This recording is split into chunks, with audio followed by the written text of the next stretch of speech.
எதுக்காக இந்த ஜான்டோ ஆர்டரை சீக் பண்றாங்கன்றத கமலஹாசன் அவர்களுடைய சீனியர் கவுன்சில் கிளியரா கோர்ட்ல எக்ஸ்பிளைன் பண்ணியிருந்தார்.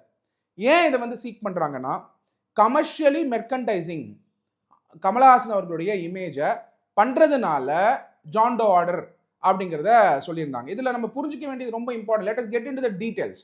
இப்போ கமலஹாசன் அவர்களோட போட்டோ போட்டு டிஷர்ட்ஸ், வாட்ச், மெர்கன்டைஸ், மக்கு, கேப் இந்த மாதிரி வந்து மெர்கன்டைசிங், அது மட்டும் இல்லாமல் ஏதோ ஒரு ப்ராடக்ட் வந்து இன்ட்ரோடியூஸ் பண்றாங்க, அதுக்கு கமலஹாசன் என்டோர்ஸ்மெண்ட் பண்ற மாதிரியான ஒரு ஆக்ஷனபிள் மெர்கன்டைசிங் ஆஸ்பெக்டோ என்டோர்ஸ்மெண்ட்டோ கொண்டு வந்தா டெஃபினட்டா அது கமர்ஷியலைசிங் யூஸ் பண்ணும்போது அவருடைய கன்சென்ட் இல்லாம யூஸ் பண்றதுனால ஜான் டோ ஆர்டரை சீனியர் கவுன்சில் வந்து கேட்டிருக்காரு.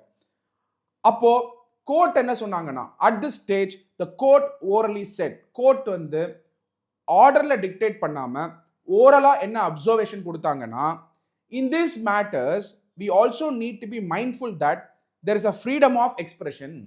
நான் கிளியரா சொல்லியிருந்தேன், as per article 19 freedom of speech and expression ஆகப்பட்டது யாருக்குமே கர்டைல் பண்ணக்கூடாது. பர்சனாலிட்டி ரைட்ஸ் வந்து எந்த டிகிரி வரைக்கும் கொண்டு போக முடியும் அப்படிங்கிறதுக்கான லேண்ட்மார்க் ஜட்மெண்ட் தான் இது.